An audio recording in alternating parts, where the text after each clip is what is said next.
House committees and divisions have been preparing for the first committee deadline on March 10th. Here's a look back at what happened during the week. The House will come to order. House File 22, sponsored by Representative Dennis Smith, was passed 129-0 by the House Monday. The bill would exempt the reporting requirements for revocable trusts for family farms. This bill makes our government more efficient. This bill is friendly to our small farmers.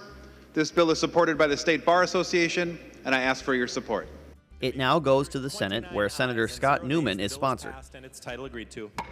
Minnesota management and budget officials on Tuesday released the February budget and economic forecast, a projection of the state's finances as lawmakers start to piece together a two-year budget they have to approve before June 30th. The announcement was $250 million more than predicted in November, due largely in part to higher than expected individual income, general sales, and corporate franchise tax collections. And as our economy continues to grow, it is in part thanks to Minnesotans investing their time, talent, energy, and money in their futures in this state. Everyone agrees the $1.65 billion budget surplus is good news. It means the state's economy is strong and is expected to remain strong. But the disagreement begins with what to do with the extra cushion, and that's where the budgeting begins. It firms up here. You know, the legislature's properly been waiting for this forecast to start setting their budget targets and like, so it gets more real. And the numbers don't have the same latitude that the language in policy bills might have. Republicans contend that money needs to go back into the hands of taxpayers, but whether it's through tax breaks, incentives, or select services remains unclear.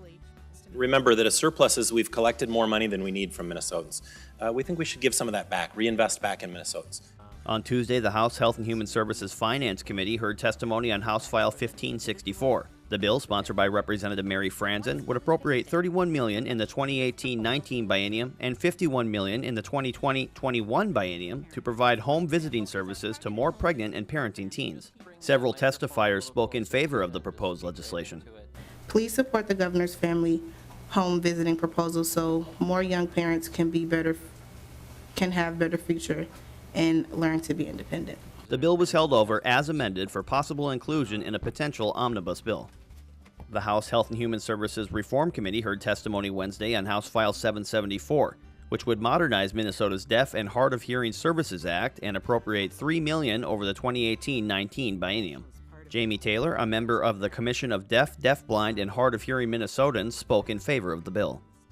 This bill provides a plan for modernizing the services and gives funding to ensure that critical needs are met and that waiting lists do not happen again. It invests in technology and staff training needs to provide services using a 21st century model. The bill, sponsored by Representative Nels Pearson, was approved as amended Wednesday and referred to the House Health and Human Services Finance Committee. On Thursday, a bill intended to prevent the state from funding abortions for women on medical assistance, except in cases of rape, incest, or when necessary to save the mother's life, was approved by the House Health and Human Services Reform Committee. House File 809, sponsored by Representative Mary Franzen, created a thoughtful discussion and brought out very emotional testimony during the meeting. I think that Minnesota taxpayers should have the option of whether or not they want their dollars to go there. I really don't think that this is a political issue. I think it is a personal issue. I think it is health care for women. I don't want to see a woman go through something and regret it. Representative Peggy Flanagan spoke in opposition of the proposed legislation. An abortion would cost a woman on Medicaid nearly a third of her monthly family income. And so this is taking away an opportunity and a decision, I think, for women who are also trying to think about supporting their family as it currently exists. The bill was approved on a 14-8 vote and referred to the House Health and Human Services Finance Committee. Next bill on the calendar for the day is House File 600. After more than 4 hours of debate, the House voted 76-53 late Thursday to preempt local governments from enacting ordinances requiring private employers to meet certain labor policies. Sponsored by Representative Pat Garofalo, House File 600 would retroactively rescind any such local laws adopted on or after January 1st, 2016, including ordinances in Minneapolis and St. Paul. Uniform labor standards are not a progressive issue nor a conservative issue. It is about consistent labor policy in our state. On its path to the House floor, House File 600 drew dozens of testifiers to committee hearings. DFLers citing that public interest spoke against the bill. We don't take away what has been organized and fought for. That is not what we are here to do. You know, up on our board here, up on the arch here, we have in Latin, the voice of the people.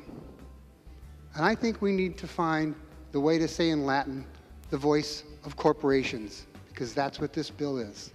The bill will now go to the Senate, where Senator Jeremy Miller is the sponsor. For more coverage on the Minnesota House of Representatives, check out our Session Daily coverage on the House website, www.house.mn/Session Daily.